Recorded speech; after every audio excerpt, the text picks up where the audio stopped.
Assalamualaikum warahmatullahi wabarakatuh. Perkenalkan, nama saya Muhammad Dero Ramadan dari Prodi PGSD kelas 2 reguler C dengan MPM 231186206086.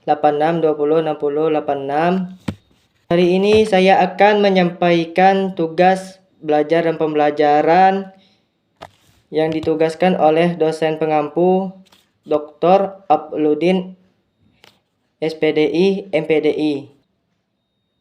Nah, di sini saya akan menjelaskan soal belajar dan pembelajaran. Yang pertama yaitu jelaskan pengertian dan ciri-ciri belajar dan pembelajaran. 1. Belajar adalah sebuah proses perubahan perilaku atau kemampuan yang relatif permanen sebagai akibat dari pengalaman, latihan, dan interaksi dengan lingkungannya. Belajar melibatkan proses kognitif, afektif, psikomotor yang terjadi dalam diri individu. Belajar dapat menghasilkan perubahan dalam pengetahuan, pemahaman, keterampilan, sikap, dan perilaku. Yang kedua, sedangkan pembelajaran adalah sebuah proses interaksi antara peserta didik, pendidik, dan sumber belajar dalam suatu lingkungan untuk mencapai pembelajaran tertentu. Pembelajaran merupakan upaya yang dilakukan oleh pendidik untuk memfasilitasi dan membantu peserta didik dalam proses belajar. Pembelajaran tersebut melibatkan perencanaan, pelaksanaan, dan evaluasi kegiatan belajar mengajar untuk mencapai tujuan pembelajaran yang telah ditetapkan.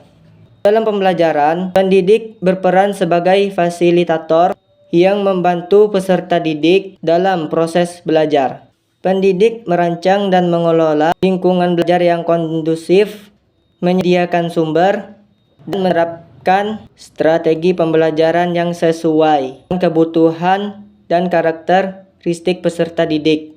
Belajar dan pembelajaran adalah saling terkait, di mana pembelajaran merupakan upaya untuk memfasilitasi dan mendukung proses belajar yang terjadi pada diri peserta didik melalui pembelajaran tersebut. Soal yang kedua ialah jelaskan tujuan dan prinsip belajar dan pembelajaran. Tujuan belajar dan pembelajaran 1. Ialah memperoleh pengetahuan, keterampilan, dan sikap baru. Yang kedua, mengembangkan potensi belajar secara optimal. Yang ketiga,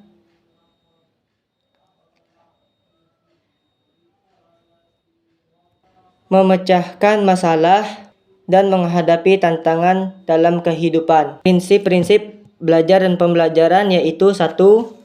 Berpusat pada peserta didik yang disebut student-centered dan karakteristik peserta didik. Yang kedua, motivasi dan keterlibatan aktif. Pembelajaran harus mampu memotivasi peserta didik dalam kegiatan pembelajaran. Yang ketiga, kontekstual dan bermakna. Pembelajaran harus terkait dengan kehidupan nyata peserta didik.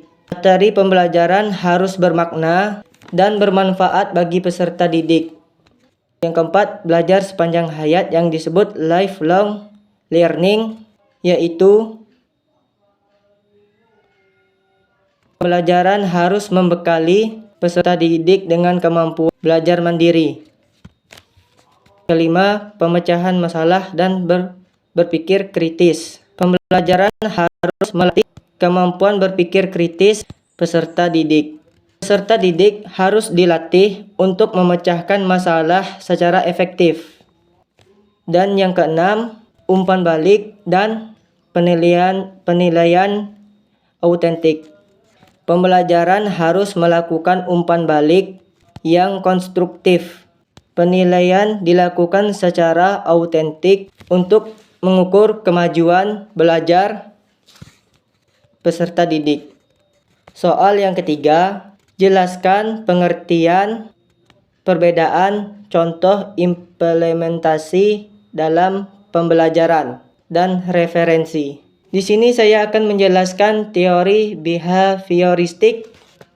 Pengertian dari behavioristik adalah sebuah proses teori yang memandang perilaku manusia sebagai proses dari hasil belajar. Teori ini menekankan pada perubahan perilaku yang diamati secara langsung sebagai hasil dari interaksi antara stimulus dan respons.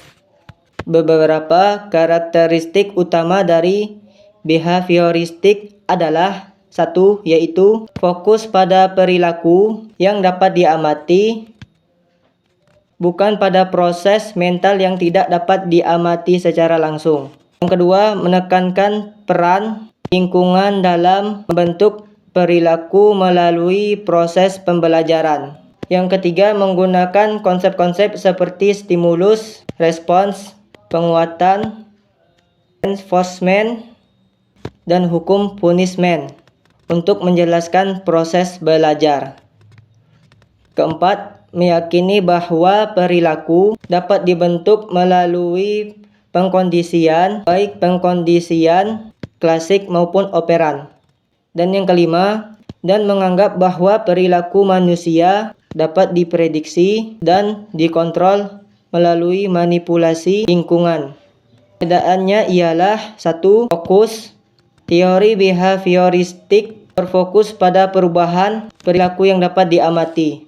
Sedangkan teori lain seperti kognitif berfokus pada proses mental internal.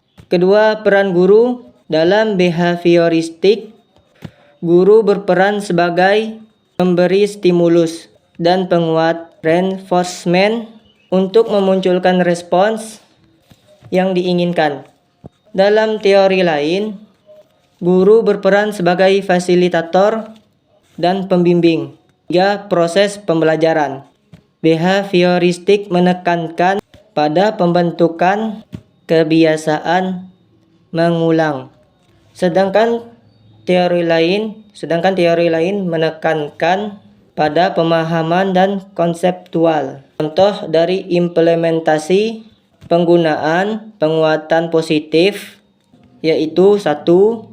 Memberikan pujian atau hadiah kepada siswa yang menunjukkan perilaku yang diinginkan, seperti menjawab pertanyaan dengan benar, menyelesaikan tugas tepat waktu. Tujuannya adalah untuk meningkatkan kemungkinan perilaku tersebut akan terulang di masa depan. Bagian dari konstruktivistik adalah teori yang menekankan bahwa pembelajaran adalah proses aktif di mana individu secara aktif membangun pengetahuan dan pemahaman mereka sendiri melalui interaksi dengan lingkungan dan pengalaman mereka. Perbedaan dari konstruktivistik ialah berfokus pada peran aktif individu dalam membangun pengetahuan, sedangkan teori behavioristik berfokus pada perubahan perilaku yang dapat diamati. Contoh dari implementasi dalam pembelajaran ialah: 1. Mendorong siswa berpartisipasi aktif dalam pembelajaran seperti diskusi kelompok, proyek, kolaboratif, atau eksperimen. 2. Memberikan tugas yang memungkinkan siswa untuk menghubungkan pengetahuan baru dengan pengetahuan yang sudah ada. Referensi tersebut bisa diambil dari sumber-sumber dari buku, artikel ilmiah, jurnal, dan sumber-sumber yang dapat dipercaya. Dari sumber tersebut kita dapat mencari informasi penting, dapat menambahkan pengetahuan kita dari informasi yang kita cari dari sumber-sumber tersebut. Dan apabila ada kekurangan dari saya dalam menyampaikan materi tersebut, saya mohon maaf dan saya akhiri. Wabillahi taufik wal hidayah. Wassalamualaikum warahmatullahi wabarakatuh.